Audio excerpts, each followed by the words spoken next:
In 2015, I went camping with friends at Big Sur.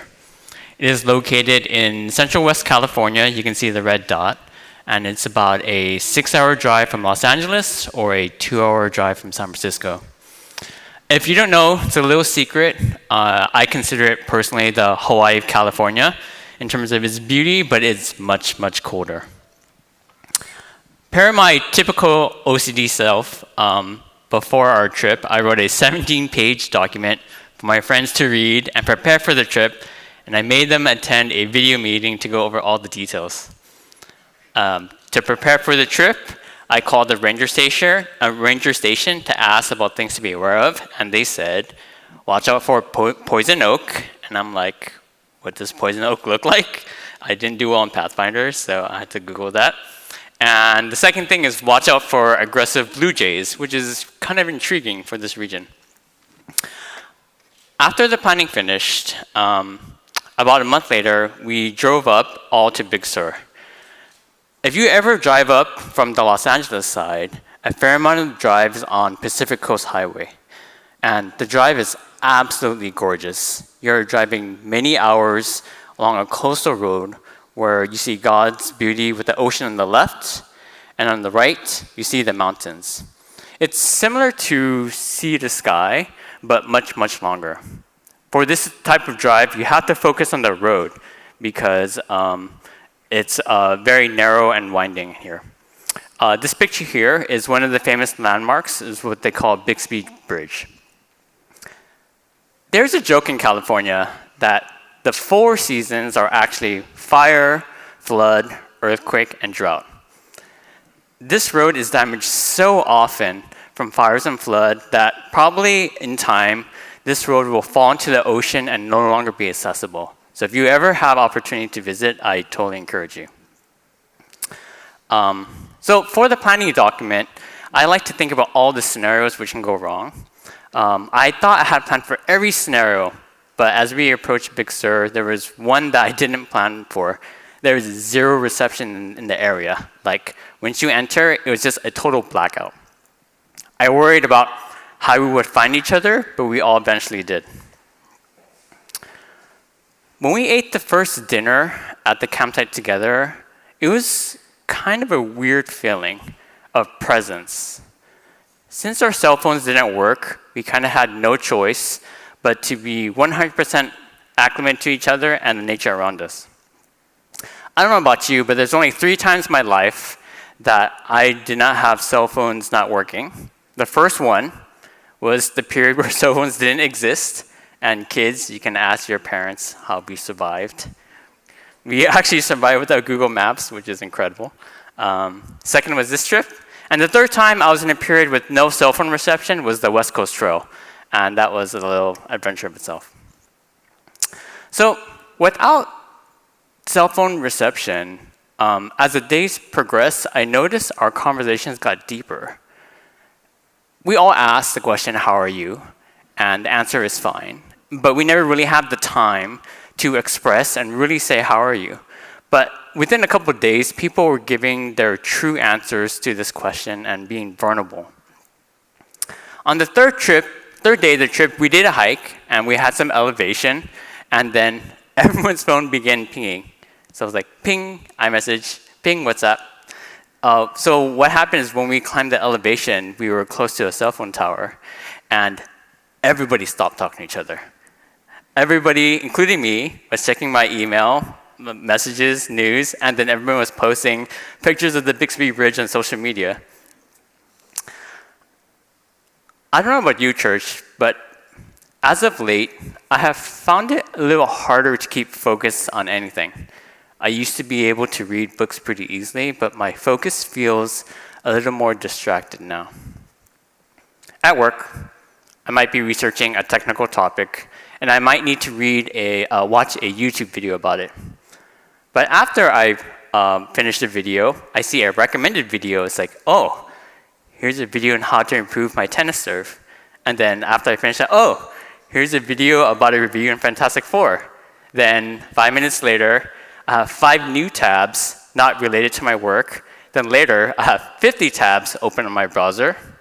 And then 30 minutes later, I have 4 web browsers of 50 tabs, and now I can't even find my original work tabs. And then my computer is so slow, I have to restart it.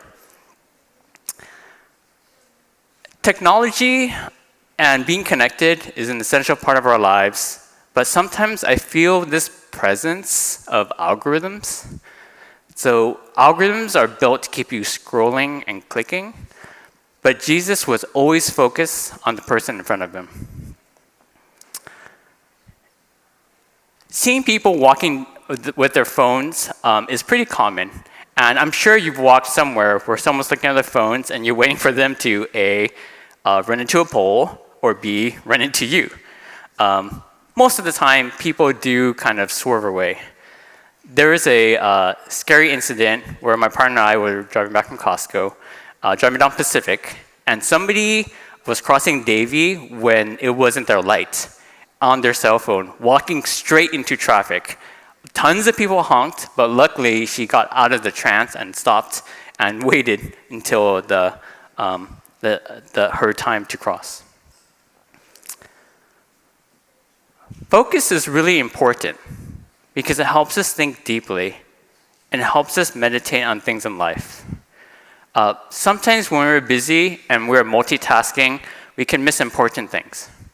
Imagine, you're walking on 37th Street and somebody was sitting on a tree. If you're on your phone, you probably wouldn't see them. But if you saw them, you'd probably be like, why are you sitting in a tree?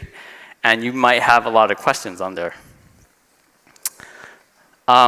So Jesus has a similar situation to this in Luke 19, 1-10. The story is about Zacchaeus, a tax collector. And tax collectors in this time are generally viewed as corrupt and greedy.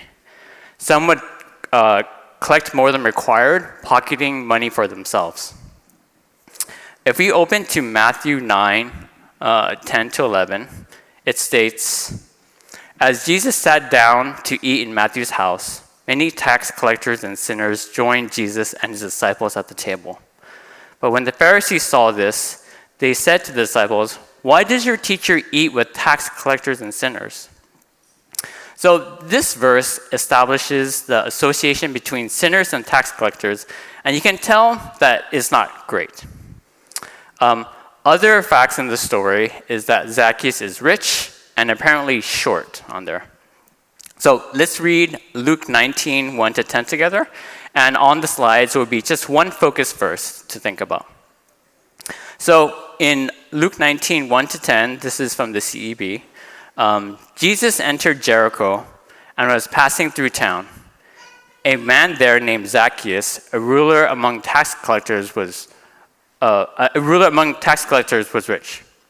He was trying to see who Jesus was, but being a short man, he couldn't because of the crowd. So he ran ahead and climbed up a sycamore tree, and he could see Jesus, who was about to pass that way. When Jesus came to the spot, he looked up and said, Zacchaeus, come down at once. I must stay in your home today.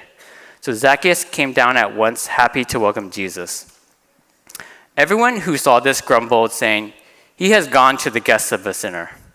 Zacchaeus stopped and said to the Lord, look, I give you half my possessions to the poor, and if I have cheated anyone, I repay them 4 times as much.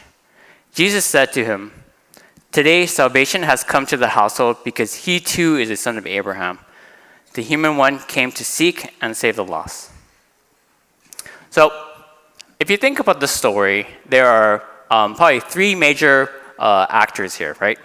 The first is Jesus, second is Zacchaeus, and the third is the crowd. So imagine when Jesus enters, he is mobbed for the crowd who wants to see him. Pretend you're going to English Bay during fireworks. You can imagine all those people, and Jesus is entering the crowd there. With Jesus here, there are 3 scenarios that could occur as he walks by. First, he could have not seen Zacchaeus and just walked by. Second, he could have seen Zacchaeus and said, just move on. Third, or he sees Zacchaeus, calls him by his name, and asks him to come to his house. So, I don't know about you, but if I'm in a crowd, I get very antsy. And my number 1 priority is getting out of the crowd. but Jesus is aware and sensitive to those who seek him. When they are together, Jesus is focused only on Zacchaeus, but he can hear the murmurs and the rumors of the crowd. Why do you associate with him? Have you ever had that conversation where you're talking to a friend and you hear somebody talking about you out on the distance? It's quite distracting. But what Jesus is able to do is he shuts down all the noise, all the gossip, all the chatter and the news, and he has this one-on-one, very intimate conversation with Zacchaeus. And Zacchaeus here gives a confession to Jesus, which touches him on there, right? I know it's really hard to be focused as life and technology provides many distractions. But when you think about kids, they are the experts at noticing people. Kids have this remarkable ability to notice each other and focus completely on the moment. At a recent young adult fireworks social, one of my friends came who's not part of the church, and he brought his kid. And when I talked to him, he was kind of afraid, like, what is my kid going to do? Is he going to be bored? So what happened was he spotted Kendall's and Kate's little boy Caleb, and then they just ran out, like within 10 seconds, and were playing in the playground for about an hour. And I saw that, and I was like, it looks like they have been best friends forever, but they just had no warm-up period, no overthinking. They just became friends so quickly. As an adult, using that same model that kids that have is challenging. Naturally, as we age, we form our identity, we build up walls, and we become more filtered and more cautious. So with the summertime, except for this weekend, I've been trying to take advantage of our nice weather and have played quite a bit of tennis. Tennis is a tough sport, and every time I play, I feel like I have something to learn. I was reading this super old book from 1997 called The Inner Game of Tennis, the classic guide to the mental side of peak performance, and had this one section for advice there. They said, stay focused on the ball. And I was like, that's pretty obvious. There's only two things in tennis, a racket and a ball.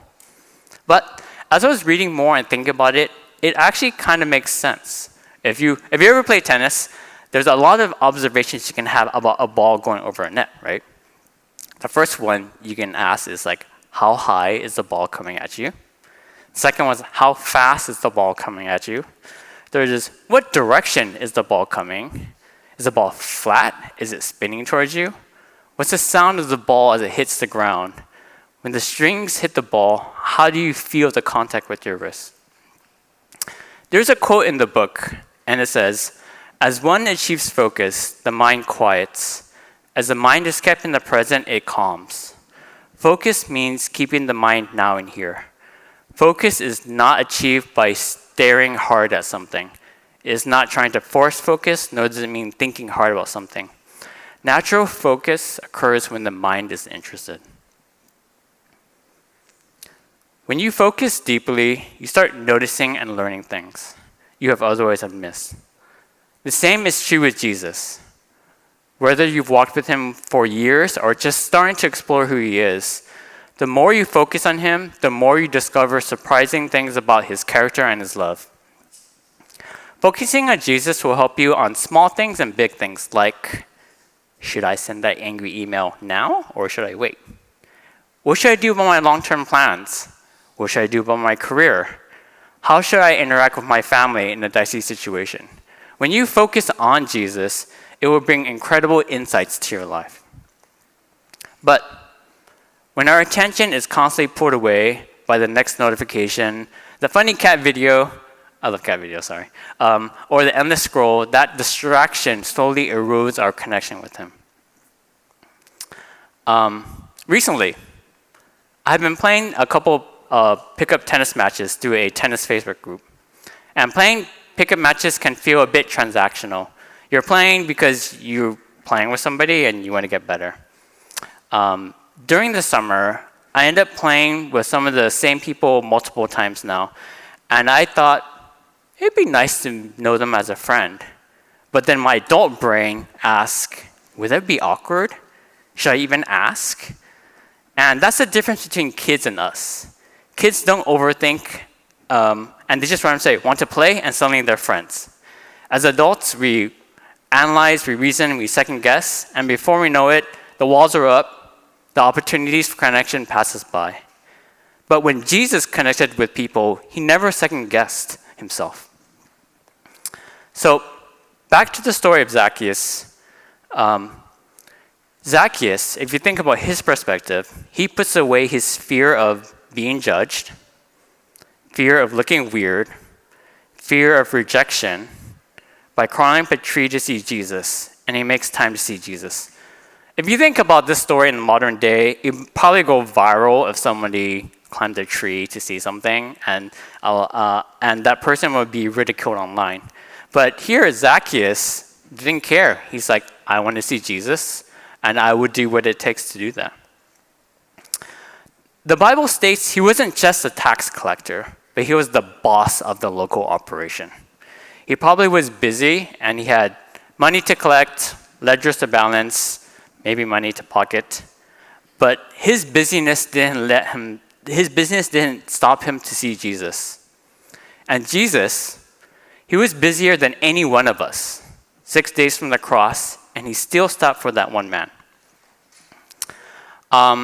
In March 2020, when the pandemic hit, I thought, the world has shut down. I think my calendar will be empty now. But instead of empty squares in my calendar, Zoom meetings fill the gaps. Sometimes we feel we confuse a full schedule with a full life. But in fact, that means sometimes I'm focused on such the next thing, I miss what's going on right in front of me. When I was living in California, I was shopping at a Vietnamese market, and I was in a rush because I was late to a haircut appointment.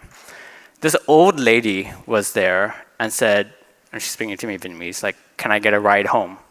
And then I told her, sorry, I'm late for a haircut appointment. And at that moment, I still remember her face on the disappointment, like, you can't give me a ride home? I'm an old lady. What's kind of interesting is this story happened about 22 years ago, but I still feel the guilt of rushing to my next appointment and not just helping somebody in need right in front of me. So, it's a little bit blurry, but if Jesus had a Google Calendar, it would look something like this. The encounter of Zacchaeus took place about a week before Jesus' crucifixion and resurrection. So if you think about that, it's amazing that Jesus would pay attention to somebody after when knowing that he had a big mission to accomplish. Even carrying the weight of his full mission, in that last week, Jesus gave undivided attention to each person. Zacchaeus, his disciples, and even the thief on the cross, showing that God's plan never overlooks the individual. From Jericho to the cross, Jesus kept his focus on people, one face, one voice, one heart at a time. So, life is full of ups and downs, and in the story of Jesus, in this story, you might find yourself in one of two roles. You might be the one seeking him, like Zacchaeus climbing a tree, or you might be the one reflecting Jesus to others, slowing down enough to notice someone who feels unseen. I'm going to end on a kind of weird note here. So, one of the first concepts I learned in computer science is in discrete math, has stuck with me far longer than I ever expected. It's called a transitive relationship. It works like this. If A leads to B, B leads to C, then A leads to C. It sounds like a pretty obvious thing, but in math, it's very important when they create proofs that this concept is sound. So we learn this as one of the main things.